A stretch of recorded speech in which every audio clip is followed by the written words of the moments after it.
You're listening to RTI Audio, powered by Rocky Top Insider.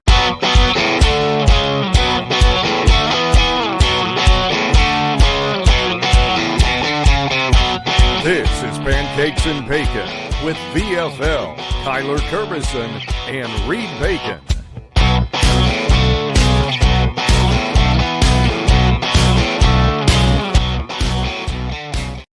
Hello, Vol Nation. Welcome to another episode of Pancakes and Bacon. I'm your host, as always, Kyler Kerberson, joined with Reed Bacon. We got a great podcast. We were talking all transfer portal. It is a hectic world out there in the transfer portal, and we've had a lot of guys enter, come back. There's just a bunch of stuff going on. So we're going to talk about all this. We got some other pods coming up where we're going to finish out the 2025 recruiting class. We're going to give a little season recap on the 2024 season, what we thought and kind of where we're headed. So those will be a little bit later, but right now let's get into the transfer portal.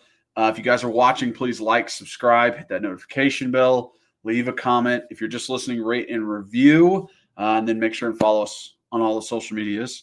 Before we jump into the transfer portal, most importantly, Reed, how we doing, bud? Kyler, let's go, boy. We're back. Let's go. We're back 1 week, and I've been fiending. Just give me some Kyler. Let me see my big fella. Let me talk sports. Man. I'm doing well. I'll just go ahead and start with the quote. I don't necessarily love this individual. I respect this individual's playing abilities. Okay. I think he can be a little bit arrogant and egotistical, but they probably all can be. And you got to have some of that to be good at this position. Mm-hmm. But, and you said it before, it's a little RELAX. Relax. Aaron Rodgers. And, I think that's a good one for this week. Mm-hmm. Pod. For multiple reasons. Everybody's freaking out. We had a big Will Ferrell and Old School, like, we can't freak out there, man. And a lot of people were, but season's over. I'm excited to do our season recap with you probably next week. Mm-hmm. And to dive into that. But then transfer portal, man, it was like, holy crap, our team just got their ass kicked. And now the sky's falling because of the portal. I've made this comment to you multiple times, Kyler. I don't know if a lot of it is people trolling. I don't know if it's a lot of people that truly mean what they say on socials about a plethora of things. But you still see it and then take it and hear it. And it's, this guy's got to go, this guy's got to go, this guy's got to go. Is Heupel really the guy?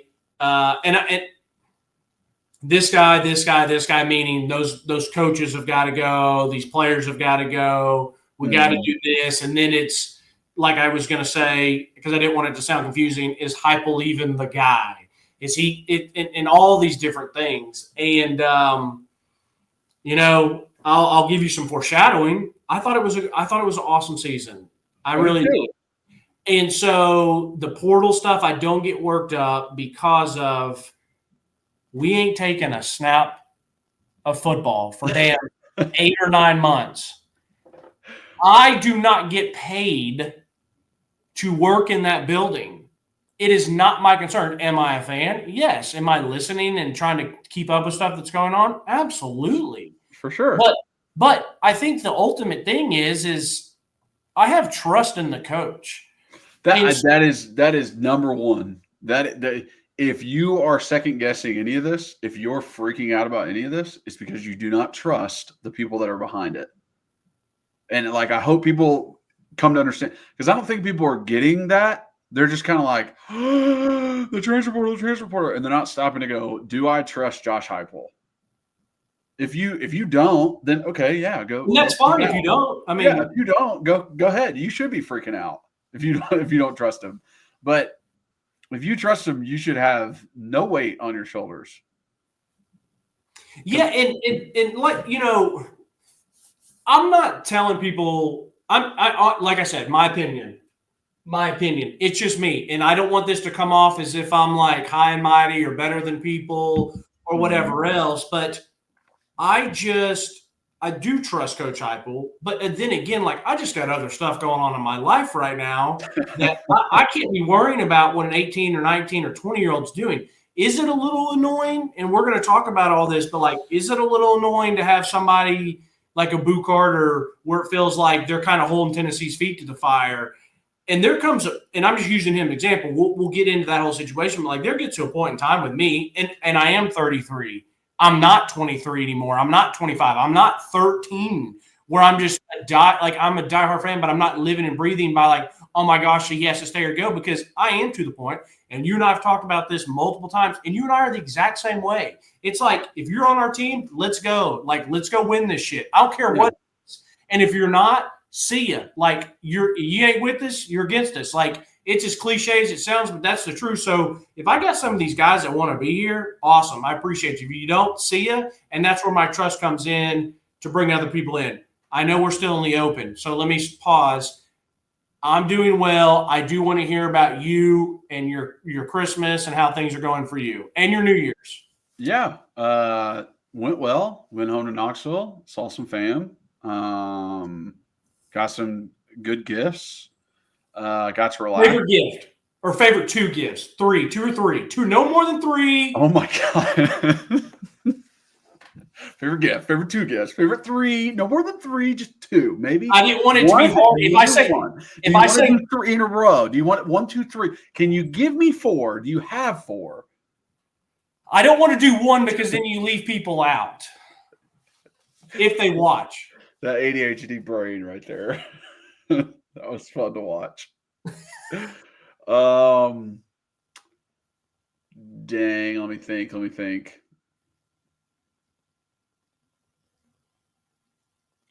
Honestly, I got a $100 gift card to Carhartt, so I'm pretty excited about that. Yeah, because did you ever wear the Carhartt shirt I got you? You would look good in that shirt. Oh yeah, I wear it all the time. Yeah. Send me a picture next time you wear it. That looks sexy. Okay, weirdo. Leave the pants out. Leave the pants out. It. What'd you say? I'm just Winnie the Poohing it, just a shirt. Yeah.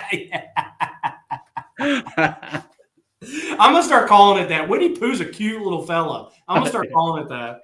He is a cute little fella. It's probably the most ridiculous way, like the most ridiculous looking thing you could put is like wearing a t-shirt and nothing else. He looks so stupid. Hey, you know what? The guy pulls it off, though. He pulls it off. So, all right. So, $100 gift card to Carhartt. Yeah, I'd say that's probably number one for me. Okay. Because now I can pick and choose what I want. I'm like thinking about like what kind of jacket, what kind of pants, maybe like maybe I get a bunch of shirts. Like I like it. Yeah. Mine is my lovely wife. That's my favorite gift. Yeah. Okay. It's our first year being married, right, babe? She's standing behind the camera. She's in the other room. No, I would say, man, I got some good gift. Matter of fact, I'm talking about Megan, and I know she can hear this, but I've told her this. But she did a great job.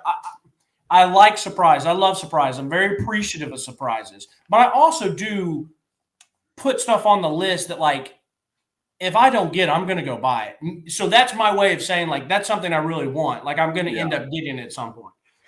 But Megan didn't get anything off the list, and she hit me, but it was all great stuff. Like, she got me Buffalo Trace bourbon, which I guess is, like, somewhat hard to get because they don't do it a ton. And so that was cool, and so I enjoyed that. But to give her credit, she got me new Beats. Matter of fact, here's the box for them. And it's the exact same pair I've had 4 straight pairs of them. They just, as they've gotten, and I wear them for a year or two, but I literally use my headphones every single day. So mine was starting to go out, and I was like, I need to break down and just go get some. I've been lazy. I had no clue she's going to get them, and that's what she got. And it's like between those are nice when you don't know, And then it's just like this. I love a surprise. That's one of my and favorite I was things. open, bro. I was opening the box, it's a little. I'm like, and I see the black, and I'm like, damn, she didn't like. Did she give me like a really nice watch? But like, she knows I don't really wear watches. Like I like them, but I don't like how they feel. And I'm like, I don't think she did that. And then I saw them. I'm like, oh yeah, like Yeah. So that was a good one. I got another thing that I've had for so long growing up, and I have one from when I was like 4, 5, 6, 7 years old, and I've kept it. So hopefully, if I got a little stud running around, he's going to wear it. And I got one in high school and college, and then I needed another one. And they used to always be the LL Bean barn / hunting jacket. And so this time I went with the Orvis one. So I got that, and I really like that. I should be done with jackets, bro. As a grown adult, I'm not going to get any taller, and hopefully not a bunch wider. But I've got like a jacket for every occasion. Hopefully you're not growing and shrinking as a 30-plus-year-old. Yeah, exactly. And we're not going to try to get this wide, and we don't want to get any wider. So that was a great one. I will say this too, and this is a cool one. I had no expectations about this at all, and I will tell the story another time. That is awesome. If people, the listeners, it is a 1998 National Championship Tennessee hat. Vintage, never been worn, because it still has the same clip on it. Now, the funny thing about the very long story short about this is Megan's mom got that for me. It was a hat that I think it was given to her or even Megan's dad, and they kept it because Megan's dad was like, hey, like, let's keep that. Let's not wear it. Keep it intact. Like, that might be worth something one day, or a collectible or whatever, which Megan's mom and I were talking on, because I didn't ask for any UT vintage or anything like that, but Megan's mom and I just happened to be talking on Christmas Eve about these different vintage Tennessee stuff, because she bought a Tennessee hoodie for her brother. And we got on that, and I'm starting to talk about these vintage hats and stuff. I was like, these people are selling these things for multiple $100s, and let alone the next day. She already had it wrapped. So it's not like she like went and grabbed it, and the next day I opened it, and we were smiling and cracking up. Like, she was like, yeah, I like had to make sure not to laugh when we were talking about it, or talking about vintage stuff. So it was a cool story. So it's great. You know me, I'm going to add it to the collectibles. But yeah, it's a great Christmas brand.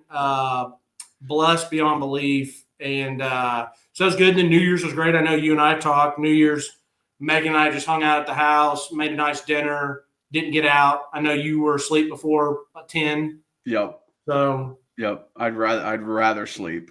I'd much rather sleep than watch Dick Van Dyke's Rockin' Christmas Eve. Oh goodness! But anyways, I wanted to bring that up to give thanks, because it was a great Christmas and New Year's. I love seeing you in town. I hope everyone listening, I hope you all had a great Christmas and New Year's. I will, before I forget. We're 13 minutes in. This podcast is part of Rocky Top Insider, but our sponsor that has not given Kyler a dime yet. I was going to say, I did buy your Nixon sandwich when you were in town, but that was because you helped me move a heavy antique, so that doesn't count. We're even there. I don't think so. So, but man, 2025 has actually been off to a great start. Your boy is grinding. I go out every day, hit 50, 60, 70 houses, bang, bang, bang, dropping off business cards, pamphlets. I've gotten multiple calls already. I've had a couple good jobs. I got another one lined up on Monday. So I'm extremely blessed. The Lord is definitely taking care of me like he always does. But bacon junk removal, if you guys need anything, look up on our website, social medias. You'll hear the advertisement probably next week, if not the following week. And just reach out anytime. Heck yeah. Before we get into transfer portal, do you have any opinions on any of the college games, the bowl games, the playoff games? The playoffs? I haven't really watched many of the bowl games, so like I don't have much of an opinion on that. When it comes to the college football playoffs, I like the outcome of Oregon, Ohio State. I think it kind of showed who Ohio State is. That Michigan game was very much an outlier, and they were a tough opponent. I still think that the best game you could have asked to play Ohio State was the first one. I think they're about to whoop Texas, and then I think they're going to whoop whoever meets them in the national championship because that team is on fire. Yeah. So I still believe that.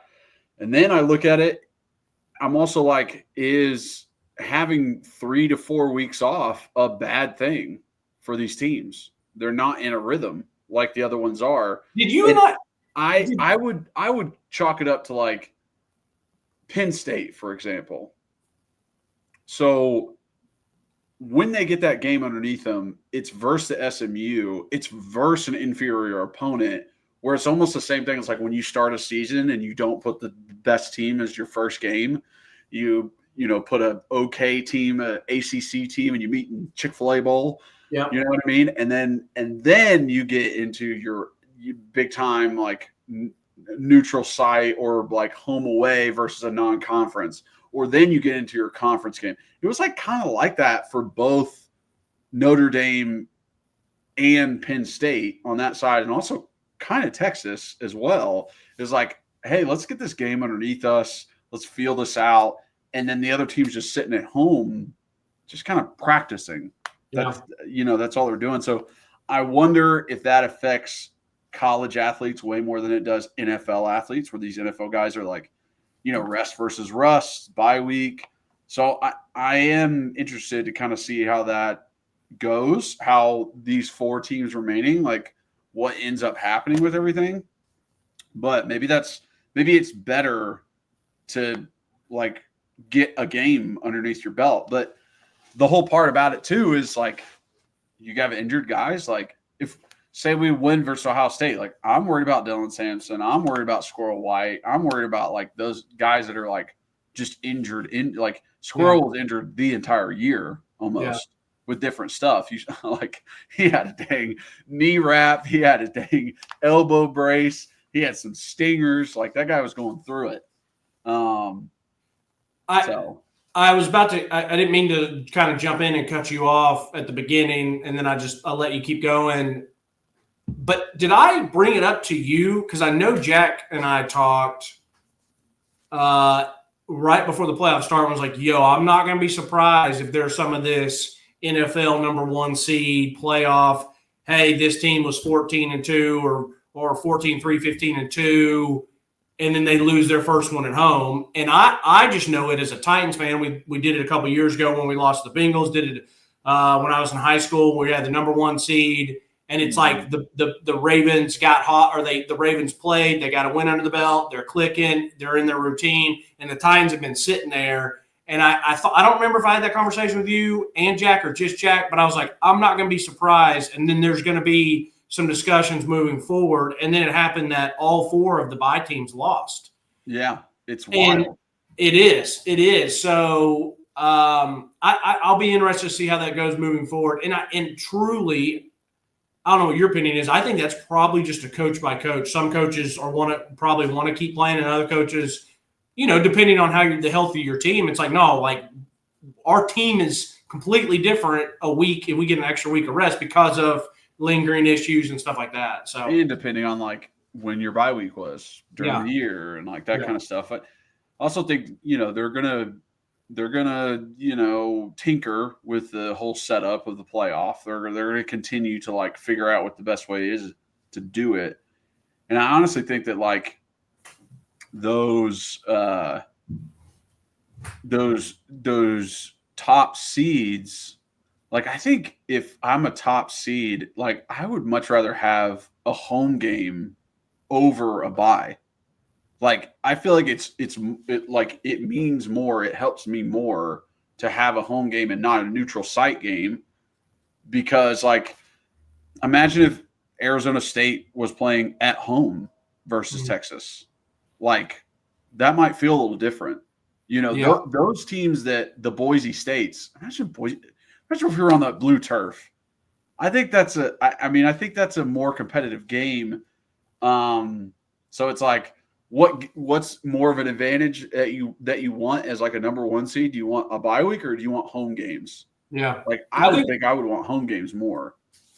And I think it's a great point, and it ties into my point of kind of watching these games of Ohio State and Oregon.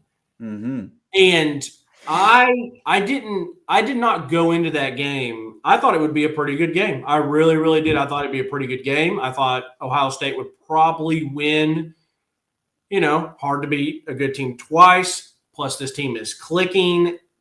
And then this happens. And then it does kind of like, hey, Tennessee fans that were freaking out. Like, and so I don't think that I was huge. What's the best way to put it? I don't think that I was wanting that to happen or anything, because I was not super upset after the Ohio State game, man. Like, it was what it was. Coming back now, we ran into a buzzsaw. They're better, team, roster. They were at home. It just – call me crazy. Never mind. Yeah, I was going to say, call me crazy. I still think there's a chance that our Tennessee team could beat that Ohio State team if we played in Knoxville. Let me say this. The way that team's playing now, that Ohio State team's playing now, no. But at some point earlier in the year, I could probably be talked into it. And besides, like I said, I was not that upset after it, and I didn't need any validation. Like, see what they did to Oregon? Tennessee's not that bad. And that's for Vol Nation and national media. We weren't frauds. We weren't this. Ohio State's that good. But the other thing that I absolutely love about it, even more than that, Oregon beat that Ohio State team. October 12th, they beat them. And where was it? It was in – and I've been saying it all year. And I'm not making excuses for Heupel. I'm not making excuses for him at all. We all know to go from good to great, from great to elite, you got to be able to win the big road games. And you have to be able to win on the road or neutral site games if you want to win a national championship. That is what it is. So I'm not saying that he doesn't have to get there, but Kyler, Dan Lanning won at home, got his ass kicked on a neutral site. Georgia and Kirby, he doesn't win every neutral site game or every away game. Hell, they lost to damn who was it that they lost to before that? Ole Miss, was it? Or no?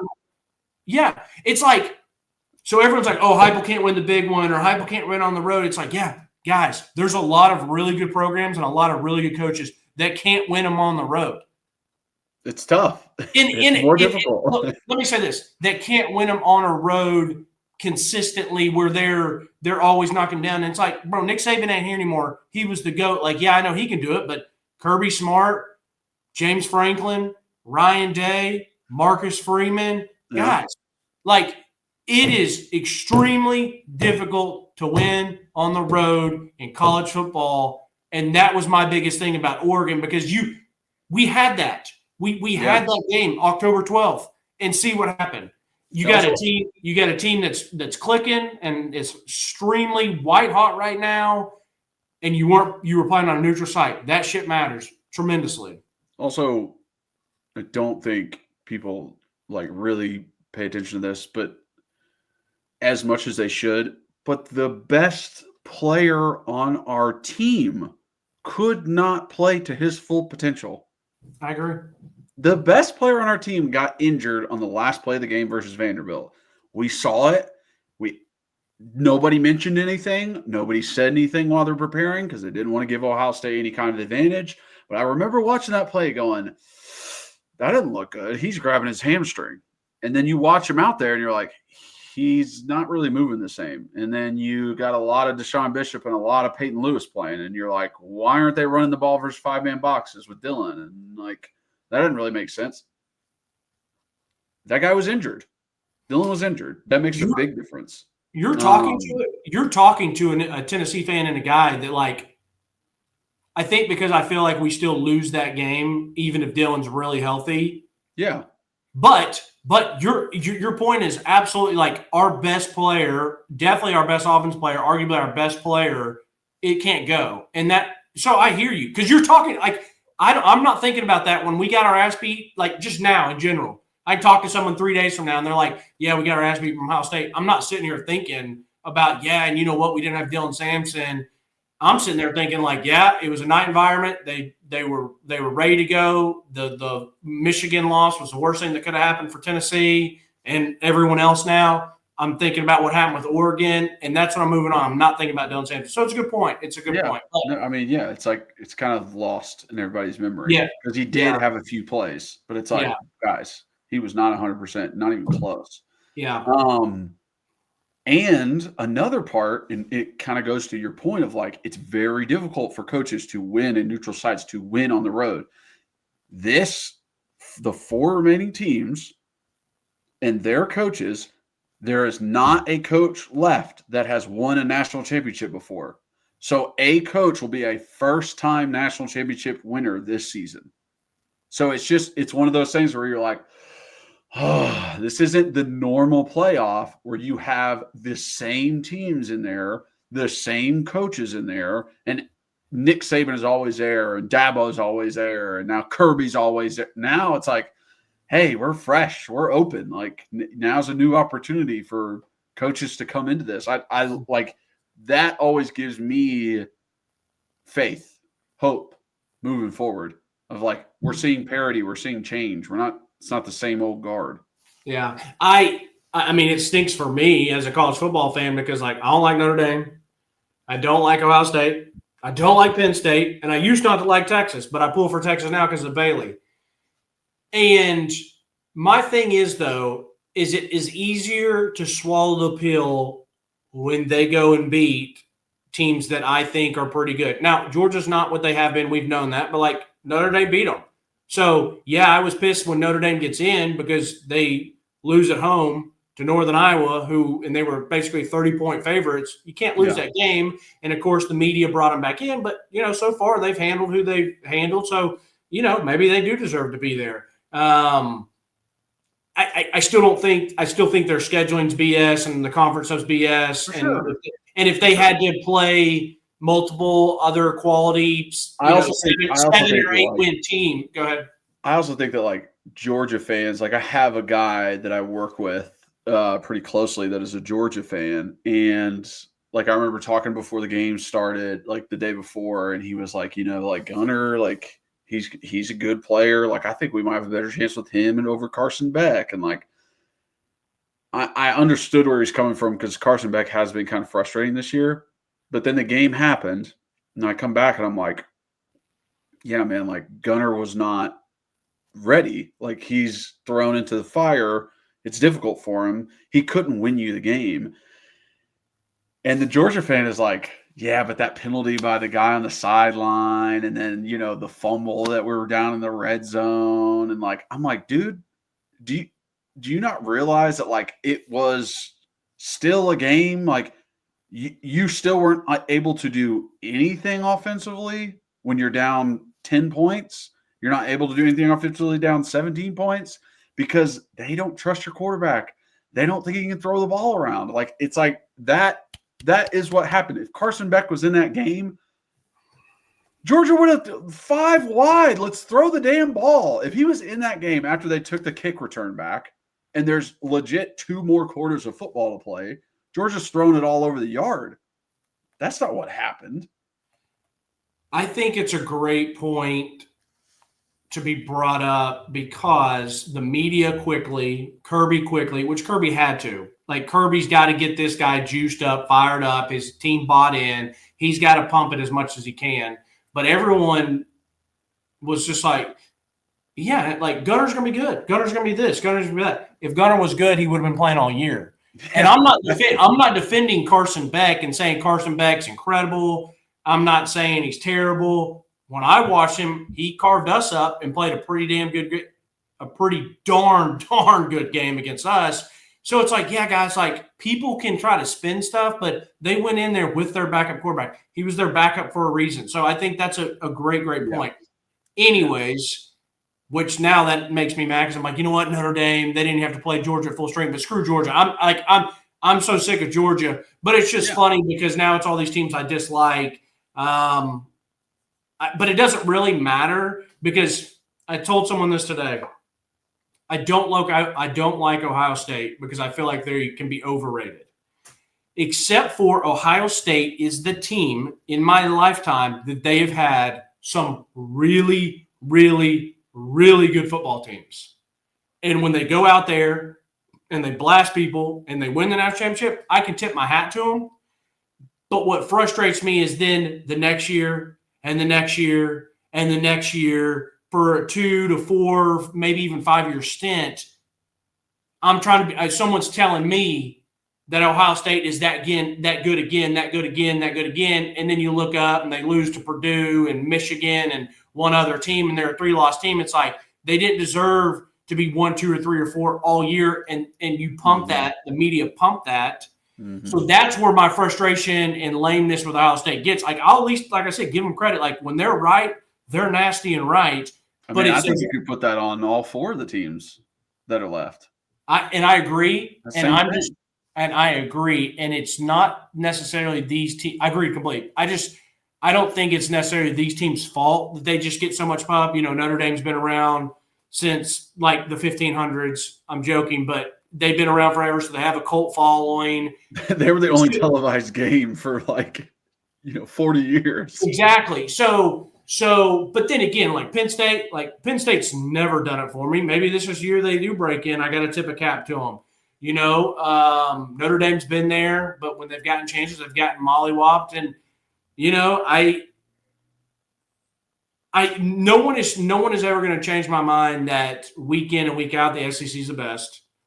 And that's just what it is until I start seeing other conferences win national titles as much as we do. I get it. It was only Nick Saban for a couple handful of years, but then Auburn and then LSU. And you had Florida in there earlier on, like Georgia. So it's like there's been a rotation. And I'm not saying this to end all be all, but every year April comes, go look at the NFL and look how many dudes are drafted from the SEC to every other conference. That's and right. Especially if you take Ohio State out or Michigan out of the Big Ten, it's insane. Yeah, it's insane. No, definitely. Anyways, my question to you, Kyle, is flip that thing, get to transfer portal. Yeah, let's jump into it. You're the former player. I just want you – this is the question I told you I was going to ask you. As a former player, just what's your thoughts on not necessarily the NIL, not necessarily the transfer portal as a thing, but as a Tennessee former player and seeing the guys that, like, just dip out, leave – the thing about people freaking out or whatever, like how do you just soak it all up? Or summarize it, not soak it all up because you might not even pay attention. No, I mean, I don't necessarily like watch the ticker. I think it is a good thing because I remember back in college talking to the volleyball players. When I was in college, volleyball players could transfer year to year and not have to sit out. And I remember thinking like, oh, that's freaking awesome that you guys can do that. And they were like, it's the best part that we can go to other schools if this isn't working out for us and we can play right away.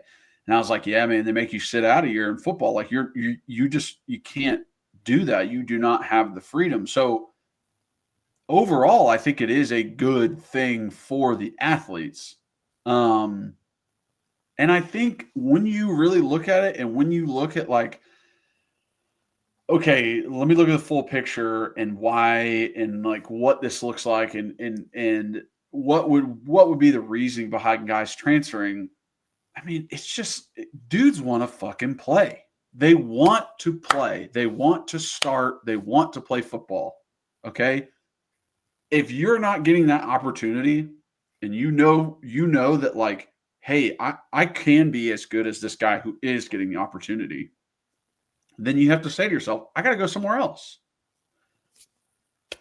That's admitting that like you're not going to make it here.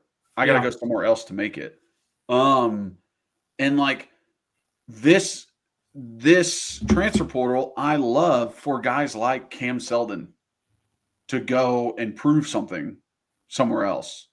I love for guys like, the Caleb Webbs and the Nathan Leacock and like those guys who haven't really gotten the reps that they want, but they're wanting to be a good wide receiver somewhere and want to show what they can do. And it's like, I totally get it. I want to support those guys in that. The thing that pisses me off or annoys me the most is people being like, I'm a VFL, see you later. Shut the hell up. No, you're fucking not. I'm a VFL. You ain't shit. You ain't no Vol. You're no longer a Vol. You were here for a cup of coffee. Now you're going somewhere else. I mean, it's like, say in the NFL, if, after 2 years at the Kansas City Chiefs, Patrick Mahomes says, all right, leaving. I'm going to the freaking Steelers. And then he's like, Chief for life. Like, no, you're fucking not, dude. You didn't want shit for us. You didn't do anything for us, and you left. You're not a fucking Chief. Like, that's the exact same way I'm thinking here. You're not a Vol for life. Stop saying that. You're not a Vol for. Do not come crawling back and try and use Tennessee fucking connections after you go to another fucking school and perform for them and and work hard for them and blood, sweat, and tears for them. Do not try and come back here. I do not want to see Henry To'oTo'o in Knoxville. Like, leave. Do not come back here. Your hometown is in Bama. It's not your hometown now. Knoxville's not your hometown. Sorry, you gave it up. You let it go. That was your decision, but that's what you got to live with. You got to live with your decisions.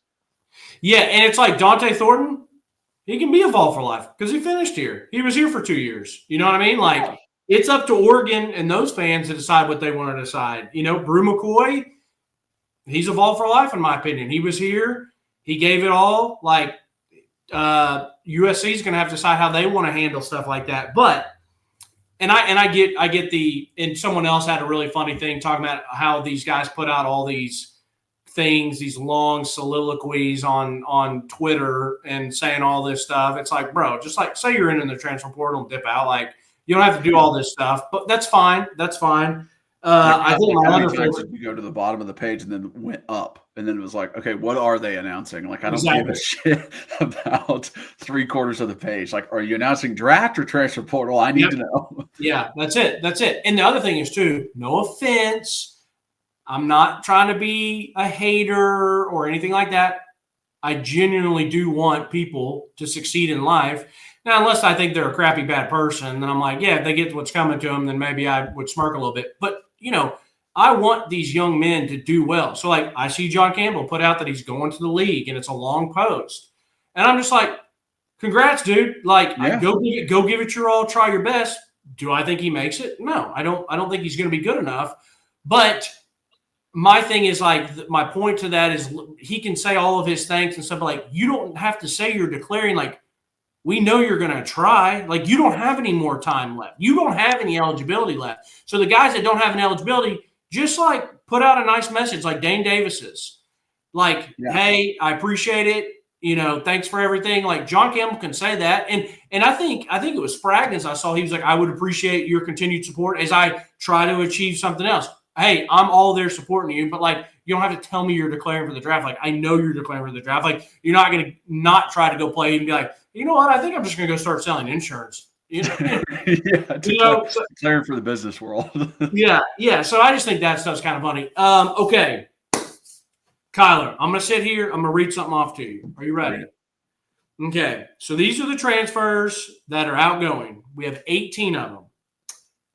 And I'm going to – it's okay. Never mind. I'll tell you a second. Okay. 18 of them. Caleb Perry, Squirrel White, Holden Stays, Charlie Browder, Gaston Moore, Jason Jenkins, Christian Harrison, Cameron Seldon, Nathan Leacox, Nate Spillman, Luke Schaus, Chaz Nimrod, Ryan Damron, he's a quarterback, Jalen Smith, Jordan Matthews, Caleb Webb, Khalif Keefe, and Vyson Lang. Mm-hmm. Okay, I read all those. So to my knowledge, they're basically all of them, and I'm stars are not everything, but I'm just talking it out. All of them were basically 3 stars, except for Squirrel on here is a 4-star, and I don't know if I don't remember him being a 4-star coming out of high school. I thought he was a 3. Maybe he got a late bump. I forget. Maybe they're saying he's a 4-star as a transfer. And then you have Nathan Leacock, which was a 4-star coming out of high school. Other than that, all these are 3 stars. Was And Christian Harrison not a 4-star? He's a 3. Hmm. He was a 3 because I do remember him being a 3 and breaking down his film. Before we kind of talk about individual ones, my point to this is all of these guys, well, none of these dudes were elite prospects. They weren't. None of them were elite. None of these dudes are 5 stars. I don't think any of them were like super, super high level 4 stars. Mm-hmm. None of them were extremely impactful players for Tennessee.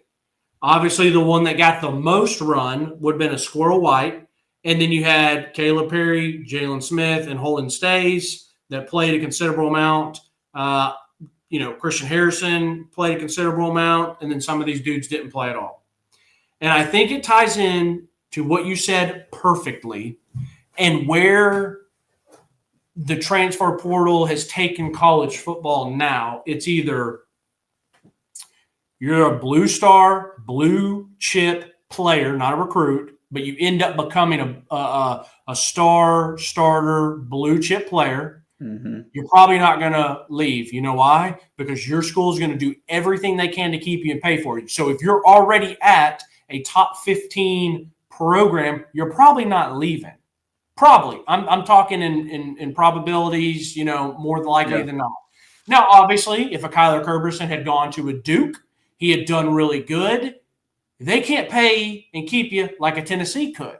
So I'm not talking about stuff like that. I'm talking about the upper echelon. Mm-hmm. So I really think where the transfer portal is hurting teams is just in overall depth. But it might not kill you. My opinion is it's not going to kill you as long as your starters are still as elite as they are. You know what I mean? And a lot of these dudes came here, were here for 2-3 years, realized, hey, I've kind of hit my potential here. I'm not going to start over the guys in front of me that are either older than me or that I'm about to get replaced by recruits. Mm-hmm. I'm seeing the writing on the wall. I still don't know how many transfer guys are told to leave. That's one thing that people – yeah, that's true. There's one thing that people don't talk about is you're like, oh, my gosh, what's going on in Tennessee? All these dudes are leaving? There's something bad's going on. It's like, dude, I don't know how many of these guys were like, hey, we love you. We appreciate you. We got a spot here for you, but you're not going to be making as much NIL as you were. We're going to have to cut that because we got to spend it somewhere else. Or, hey, you're probably just not going to play here. And so, like, hey, wink, wink, nod, nod. Like, either the coach is doing them a solid or they're just dicks and like, hey, you need to leave. Like, we don't have a spot for you anymore. So, you got to always remember that. But my point to tie this all up is like, and I went back and I'm going to put a tweet out and show. I went back and I've looked at all the transfers out since Heupel's been here, except for his first year. I'm not counting all those dudes. Not the I'm 30 not counting the dudes. I'm not counting the dudes that left during Pruitt's firing and Heupel's hiring. Yeah. Because I get why those dudes left. I do. Yeah. I mean, they don't know who's coming in and all that. But everybody else that has left while Heupel's been here, there's not one of them that I truly believe was a massive, massive impact player elsewhere that would have made a game changer here at Tennessee. That's just my opinion. There's not one person that I went through that list and saw and was like, yeah, we really missed him. We really needed him. A lot of these dudes go to other schools that are lower tier and they're role players or maybe not even really. And so I'm gonna put a tweet out about that to like look who we've lost, guys. Like it hasn't ended up making that big of a difference. Now, to talk about some of these dudes this year, well, let me get your opinion on all that. What you kind of agree with some of that type stuff? No, I agree with. Yeah, I mean, it's like you said, it's non-impact players that want to transfer. If you're in a big time school, you're an impact player, and you have a good future. You don't want to go anywhere. If you're an impact player and you have a good future at a smaller school, i.e., the old Pac-12, some of those Big 12 teams, some of the lower tier Big 10 teams, you will transfer even inside your conference to across the country to a higher tier of school. Every one of it. Listen, every guy on every roster in the entire country wants to be in the top half of the SEC or the top half of the Big 10. I don't care who the fuck you talk to. That's the truth. Cam Scattaboo would rather be at a Michigan, Penn State, or Ohio State than Arizona State and ball out the same amount. You know why? Because you get more play. People talk about you more. People give you more money. You are a higher draft pick because you were on these teams. If you think you can do the same thing you did at Arizona State at one of those other schools, then you bet on yourself and you go to those other schools. That's the truth. It's just, it is what it is. Yeah. So where we sit right now as a Tennessee team, we ended up number 3 in the SEC this year. So we are in the upper echelon of teams that people want to be at. If the lower tier guys want to leave and go to lower schools, Cam Seldon, Virginia Tech, guys want to go to freaking Maryland, guys want to transfer to a Florida State right now, go ahead. You do you, bud. Like, I know why you're going there. Yeah. Because you can't do it here. Yeah.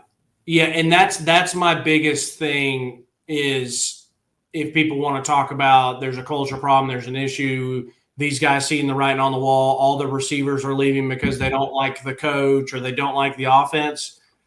You know what, man? I don't even give any of that any credit because we have not lost anyone impactful. These guys came in, and like I've already said it multiple times, talking about that wide receiver room, they all had opportunities, every single one of them. Mm-hmm. The only ones, and I'm just going to go through this quick. Feel free to jump in on any of them that you want. Caleb Perry, I get it, man. He's been here 3 years. He's worked his butt off. He saw a little bit of playing time. But if he's got to say, hey, I got 1 or 2 more years left, I want to be a full-time starter, you got to leave because he's pretty much probably not going to happen here. And he might, I doubt it, but he might even lose all of his playing time together based on some of the young guys they bring in. I don't think that happens, but you never know. Then you got to Squirrel White. I think Squirrel hit his potential here. I've said that. Like, I truly believe, and I don't see him going elsewhere and do anything miraculous. I could see him going somewhere and you look at just numbers and they would be better than he was here because maybe if he stays healthy, but the guy hasn't stayed healthy. And I'm talking about impactful plays. I don't care about a deep shot you catch against Mississippi State. I want to know about the really nice catch that he had against Ohio State. That means something. Yeah. But I don't, it doesn't bother me to lose Squirrel White. I liked him as a prospect and I was fine with him while he was here, but I did start getting very frustrated with him and his drops and his availability. It's also what year is this for Squirrel? 3? Yeah, he is who he is. When were you expecting him to play to the top of his potential in his 3rd year? Everyone going into this year was like, we have Squirrel White back. Yeah. He's going to be the deep threat. He's going to do this, and this. That's going to be great because he's going to develop. And then we went out there on the field and we go, oh, he's not doing that. Right. So you come to the end of the season, you go, well, I don't know if you're going to keep going up. You're probably going to stay the same. Yeah. I don't. Same got us 10-2 and lost in the playoffs. So it is what it is. Holden Stays. That one was maybe a little bit weird for me because he just came in last year, but I get it. He came in, he went to work. Miles was better. Miles is better, and Miles is coming back for another year. So Ethan Davis started to get some playing time. Correct. So Holden was good for his role, but if he wants to be a true number one, it is not going to happen here. And I get that. Not that I don't think he's bad. I thought he was pretty good. I thought he was a good blocker. I thought he caught, but it's not going to happen here as a number one. Charlie Browder never really played. Gas Pipe more. I get Gaston leaving. If I was Gaston, even if I love Tennessee, I got one more year.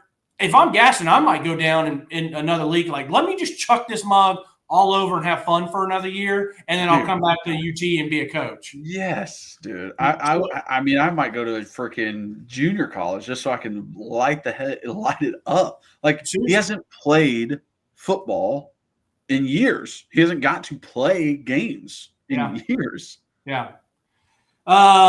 Jason Jenkins, Jason was a 3-star. He put his time and effort in. I thought he looked good this year. Now he is one that I thought the radar was still going up a little bit. I agree. I personally, from the outside looking in, so take that for what it's worth, because obviously I don't have a ton of information, but I think that he is one that maybe thought he was going to command a little bit more. And maybe he hasn't. And maybe he jumped too quick.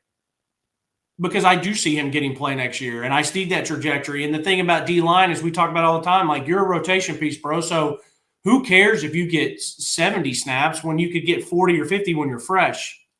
And so he was playing, correct me if I'm wrong, he was playing DN this year. Mm-hmm. And I mean, you were getting a good amount of snaps. Tell me how you would have gotten more snaps. Tell me who you would have replaced to get more snaps this year. There's not one. You're not replacing Joshua Josephs. You're not replacing James Pierce. Like, there's a reason you're not replacing Bryson Easton. Like, I'm sorry, that's just not going to happen. But now, those guys are like, those guys aren't there, right? Like, James Pierce isn't there. Those are the spots where I go like Bison Lang, for instance. Maybe there is like talks in the O-line room where he realizes like, hey, like Glenn Ellerby doesn't really like the way I play, or I'm not playing up to potential. I'm going to go somewhere else where I think I can prove myself. But at the same time, if I'm a guard or center and I want to play, I'm going to Tennessee. They're literally about to have their whole O-line open. Like, there is a huge opportunity to play there. That's where when some of those guys leave, that like they know they have an opportunity to start at the position. Those are the ones that kind of confuse me. Yeah, I agreed. I don't disagree. And Bison's thing, which he's the last one, we can just talk about it now. Bison's the one that's like, bro, you sure you don't want to wait until after spring? You don't want to see how the competition goes? But anyways, so Jason Jenkins, and just so people know, you were just giving examples, like Joshua Joseph is back. Bryson Eason is granted to be back, which is massive. Okay, so Jason Jenkins, yeah, man, I don't know about that one. I'll be interested to see what that. I think. Am I upset that he's gone? No, I don't care. We're going to replace him. It's fine. I'm not worried about it. But as him, like, I don't know, man. I think you could have messed up on that one. Christian Harrison. Rodney Garner is higher and trustworthy more than Jason Jenkins. So if Jason Jenkins leaves, I trust Rodney Garner to bring in another guy that he's going to make perform at a high level. So it's just like, okay, you're good. You can leave. Yeah. Christian Harrison is a kid and a young man that I ended up really liking more than I expected. In high school, I saw his film. I said, I think it's pretty good. I said, he is the son of an NFL Hall of Famer. So that makes me think that he is at least going to approach the game in a very professional manner. And it seems like he did that at Tennessee. You never heard a peep about him, anything bad. He just shows up.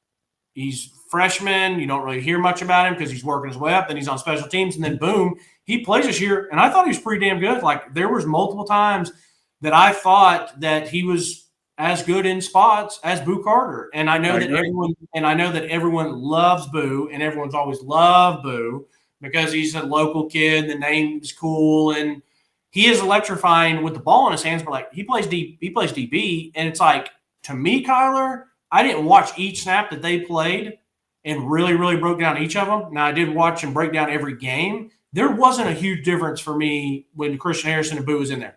Just my opinion. I agree. But I agree with you. I think Boo's trajectory was still going up, like you said with Jason Jenkins. Like, it was like it was still happening. He was still coming into his own. So he is one of the guys where I go, he's going to go somewhere else, and I think he'll perform well. I think that star position is very much made for him. I don't know where he's going to go, where that star position is there. Like if he goes to a team that doesn't have that runs a true 4-3, 3 linebackers, and he has to play corner, I don't know what that looks like for Christian Harrison. I know he's good at it. I know he's good at nickel. But listen, everyone runs a nickel, so that's fine. And I agree with you completely, but he'll find a spot that runs nickel. He is a guy that I do think will be good elsewhere and can have an impact elsewhere. I don't think him leaving hurts us, though, because of we do have Boo still. Boo's younger. So I get Christian being like, yo, this guy's here. I get along with him, but I ain't trying to split 50-50 reps. Like, I want to go, and I want to be on the field every defensive snap or majority. So I get it. He's going to go. He'll probably be pretty good somewhere else. It doesn't hurt us. So I totally understand that one. Cameron Seldon, you've already hit on it. He came here. He had an opportunity. Didn't work out. Going to Virginia Tech, good. Go back home because I think he's from Virginia. Go play there. Be closer to home. See what you can do. It is what it is. Nathan Leacock, highly recruited guy. I was never super impressed with him when I watched or saw him or at practice or anything. Nathan to me is the guy that looks like Tarzan, plays like Jane. And you usually use that comment if someone is soft or scared. That's not what I'm saying about Nathan. I'm not saying that at all. I'm saying he just looks really good, runs really good, but he just doesn't put it all together. Like, I just haven't seen it. And I remember his high school film being like, yeah, I think it's fine. I never thought he should have been a 4-star, but I get why Nathan's leaving, bro. He's been here. It ain't going to happen for him here. Go somewhere else. Nate Spillman, I still he was never probably a Tennessee caliber guy, but you go and get him because of his brother. It works out. We got his brother now. So Nate, see you, man. Thanks. And I hope he goes somewhere and enjoys it. I don't want that to sound bad. Luke Schaus, tight end, go play somewhere where you can play. Chaz Nimrod, the guy I liked, it's saying he's committed to South Florida.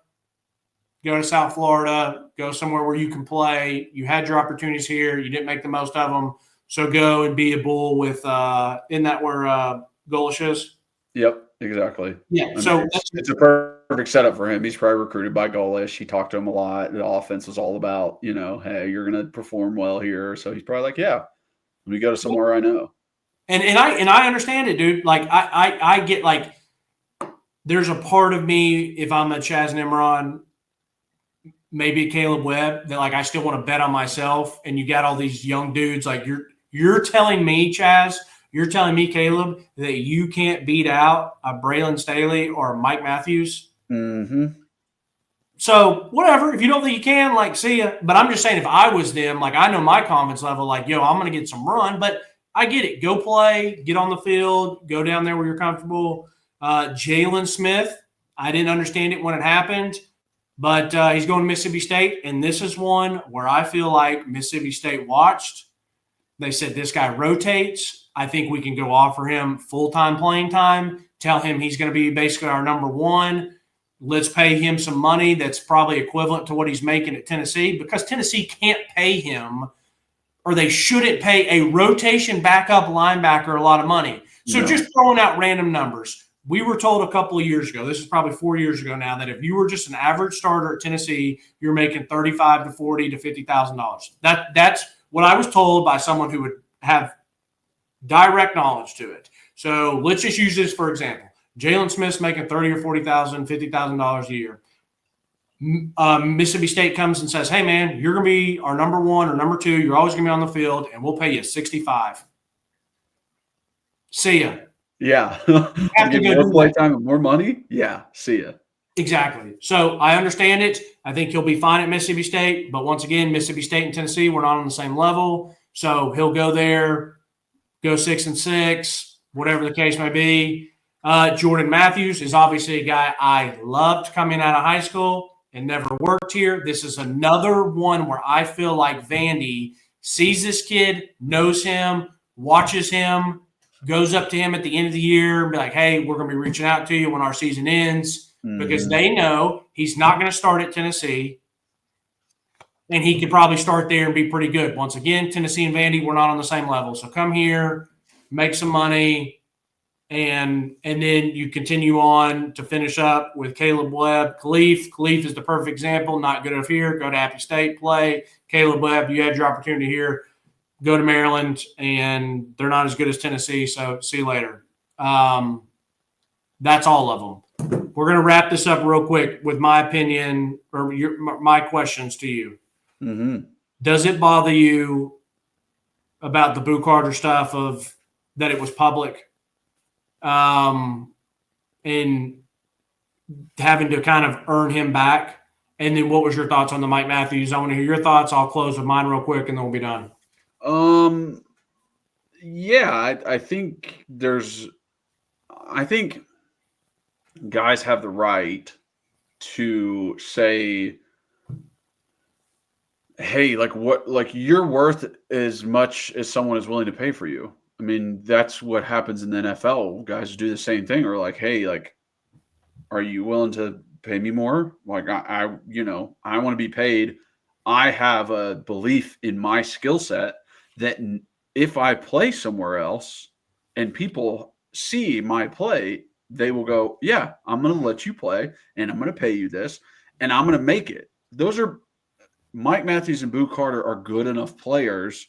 They are sought after enough players where they have that power. Okay. So why in the heck wouldn't you use it if you had that power? I get that. What I don't get is making it public. I feel like you should be able to figure that out behind closed doors. That you should be able to say, like, listen, I can get in the transfer portal and I can go somewhere else and I can play and get paid. So you take that information with what you will, and let's talk about this, because I'd like to stay here. So what can we do? And if they come to you and give you pushback and say, hey, we don't want to do that, we're not going to do that, then go, hey, I'm putting my name in the transfer portal then. Like, that's just what's happening.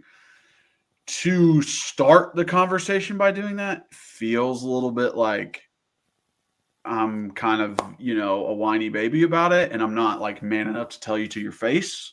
I'm kind of going behind your back a little bit. And you're not saying that Mike or Boo did this. You're just talking in generalities. Just talking in generality. Like, if you were to not have a conversation with coaching staff, with an IL collective, with anyone, and then just be like, hey, however this works, however paperwork or whatever you got to put in is to just be like, I'm entering transfer portal. That's a very immature thing to do. Now, we are dealing with 19-year-olds. You know what I mean? 18-year-olds, and they might still be 18. So it's like that I could see that happening. Like Kyler now, wisdom versus 18-year-old Kyler. It's a lot different, It is one of those things. I just when you do kind of come out as I'm entering before I even have those conversations, that's one of those ones where it's like, all right, dude, like, what are we doing? You know that you played well enough to be able to request more. Yeah. Like, Boo Carter shouldn't be making the same as Jalen Smith. That's true. Like, Boo Carter shouldn't be making the same as, any other rotational guy. Like, right now, Boo Carter should be making more than Ethan Davis. Yeah. I think Boo Carter should be making more than Mike Matthews. Yeah. Based off of what he did this year. So it's like, I get why Boo's like, hey, if I'm Boo, I'm sitting there going, I'm one of your better defensive players, correct? You're losing Christian Harrison, correct? Like, you lose me too. It's not great. 2 years in a row losing two of our star defensive backs. It's not awesome. Yeah. I didn't say this with Christian, but I just thought about it. I will say that a star position is much easier to fill than an outside corner. So keep that in mind. But let me take this to like Boo. When he first committed, we had some people reach out to us from the Chattanooga area. I was like, yo, this dude's going to be a diva.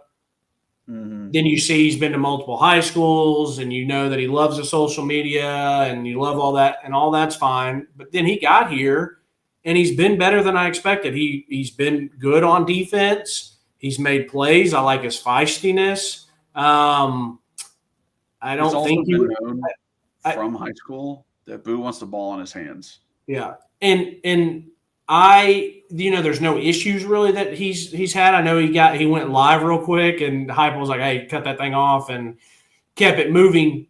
But I say all that to say, like, I'm not surprised that this happened, and I'm not going to be surprised if he does it again next year, because if his recruiting came down to Tennessee or Colorado, he stays here, and then it's this year, and now next year he's going to want more and make it public, and like, so that stuff's a little frustrating, to be honest with you. Like, I didn't care if he left. Like, if he left, I'm like, bro, see you, dude. Like, I'm not playing these games. And if I was in those negotiations, I'm like, boo, we like you. We want you here. I don't know if it's true about he does want to play offense. He doesn't like that. Like you just said, that going in from high school that he's wanted to play. So I would look at Boo and be like, Boo, we told you, like, you can return, but you're going to play defense here. If you want to play offense, like, you shouldn't have come here. Now, I'm not saying they told him that. I'm just saying, now if he comes to you and says, hey, I've showed what I can do in return. Can you give me a chance? Then, like, as a coach, I'm like, sure, man. Like, I saw what Travis Hunter did this year. We'll give you a chance in spring. Let's see what happens. So as me personally as a coach, I would allow him to maybe try to play both ways. I don't care if that's the case. If we think he can do it and handle it, I'm fine with that. But anyways, I just was like, I didn't like the back and forth and this and that. And I was like, man, it just seems like he's the type of guy that would be the every year. It's like, are we going to keep him? But, I think he plays good this year. He'll probably be good the next year after another offseason negotiation. And then he's gone because he's going to go try to make his money. And that's fine. I'm fine with him making his money. I just didn't get all worked up because, once again, like, I think he's good. I don't think he's elite. Now, he's still young, so he can become better, but he wasn't Eric Berry as a freshman. You know what I mean? So he wasn't. So he can become something better, which is what he's looking at. Like next year, he's like, hey, next year I'm going to be better. I want to touch the ball more. I want to be the all-time punt returner, and I want a couple plays on offense. And maybe that's what he's saying to them. Yeah. That he's just like, this is what I want. And I want to be the fourth highest paid player on defense. Okay, sounds reasonable. If he says, I want to be the highest paid player on the team, then that's when I go, fuck off. You can leave. Yeah. You know what I mean? It's just, what is he asking for? If I'm a coach and I just watched Travis Hunter win the Heisman and Boo Carter is begging for the ball, and I go, sure, you did good on punt return. I'll make you the all-time punt returner, okay? You're also going to play defense. Guess what? Your backup is no longer here, okay? So you're going to be playing more defense. He goes, all right, perfect. And then I go, you know what? I'll also create packages for you on offense that we are going to practice a lot so that you have them down. And I'll make sure that the training staff gives you extra conditioning because that's what you need to be able to play both ways. Are you prepared for that? Because I think these guys being like, I could play both ways. I could do both things. And they get out there and it's third and long and now they're on defense and they're going over the ball and they can't breathe and they let up a touchdown. What are we talking about? Who gives a shit if you had a good play on offense? Yeah, that's if you're just, if it's hurting the team, I don't care.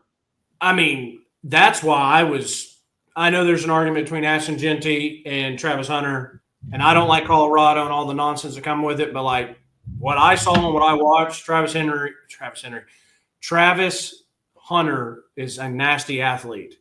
He is built different to be able to play as I guess he was a true freshman or maybe He was a freshman at Jackson State. Then it so was his sophomore year, that first game where it's 112-degree heat in Texas, ECU, and he goes down there and plays 100-something snaps. That's just built different, bro. That's just God-given. That guy, you can condition his ass forever, and he's just one of those guys that probably is the energized money, can go forever. So I agree with you because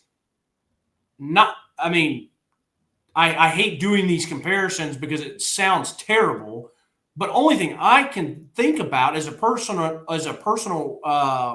reference for myself is high school. And I played both ways in high school where I never came off the field, and that was high school, and I was exhausted. So I could not imagine doing at the college level. So I get your point when these dudes think they can do it. It's like, I don't know, man. Maybe you can, maybe you can't. We'll give you a chance. But the minute that you start, the minute that the number one priority isn't the number one priority more, you're off. Like, we need you on defense. And if that's not the case, that you don't want to be, go somewhere else. But anyways, I just didn't love the optics of it, but it is what it is. I don't know how much he's making, how much they had to give him to keep him, whatever else. He's back, fine. And then the Mike Matthews stuff.